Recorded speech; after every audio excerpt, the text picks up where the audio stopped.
Hey everyone, so The Bad Batch Season 2 was a controversial collection of episodes. The concept of filler episodes versus character development episodes was more than prevalent than I can remember in any other Star Wars project. That being said, in my opinion, the season ended wonderfully and set up an intense Season 3, which we've just learned is confirmed for 2024, but also confirmed to be the final season.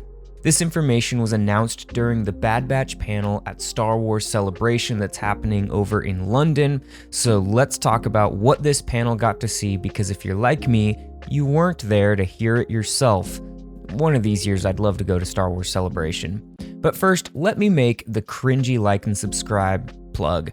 I do my best to make your subscription valuable by delivering the best content I can. The last thing I want to do is make hitting the subscribe button feel like a one-sided transaction for you where all you're doing is boosting a YouTuber's ego, but not getting anything in return. I'm trying to hit 25,000 subscribers by the end of the year, so perhaps you can help me with that. And in return, I'll deliver the best and most original content I can.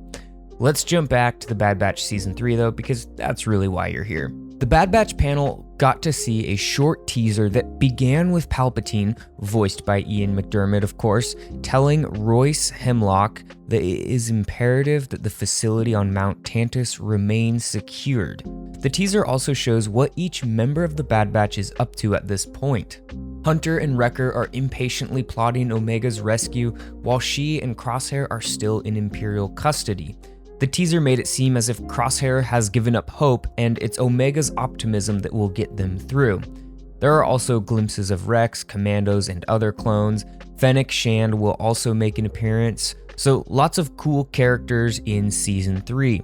Season 3 of The Bad Batch will be the final season and wrap up the story of Clone Force 99 and hopefully give us some closure in regards to the rest of the clones. A major piece of The Bad Batch has been the redemption of the clone troopers. As a whole, their story has been that they turned on the Jedi because of their inhibitor chips, then as the Empire rose to power, they simply faded from existence. That's the story we've had since Revenge of the Sith for the most part, and the Bad Batch has fleshed out their story and shown us how they were forced into retirement or worse. Season 2 really showed us how terrible the Empire was toward the clones who so loyally served the Republic during the Clone Wars, and even the Empire as they rose to power. The clones needed this story of redemption because they were never really evil. They were just beings used by Palpatine to do terrible things, and at the end of the day, they truly believed they were doing what was best for the galaxy.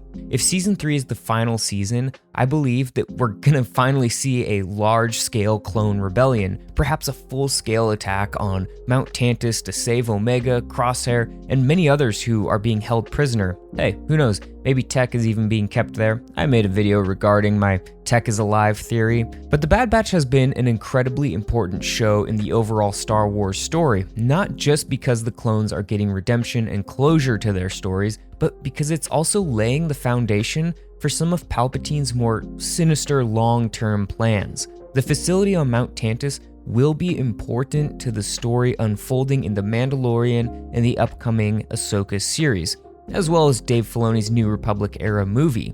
I've been saying this a lot in my videos recently, but Timothy Zahn's original Thrawn trilogy of novels really seems to be serving as a foundation for what's coming up.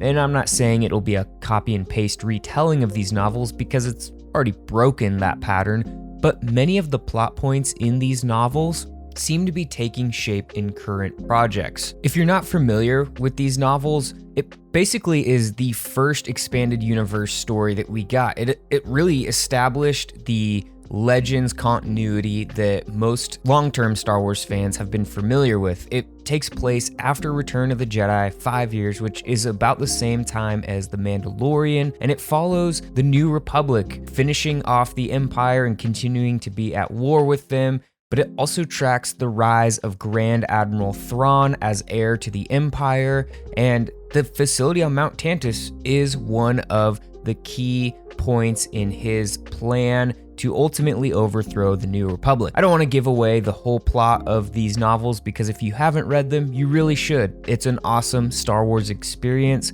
so go read those or listen to those as an audiobook. Anyways, what are you hoping to see in the final season of The Bad Batch? Let me know in the comments below, and I'll catch you in the next video. May the Force be with you.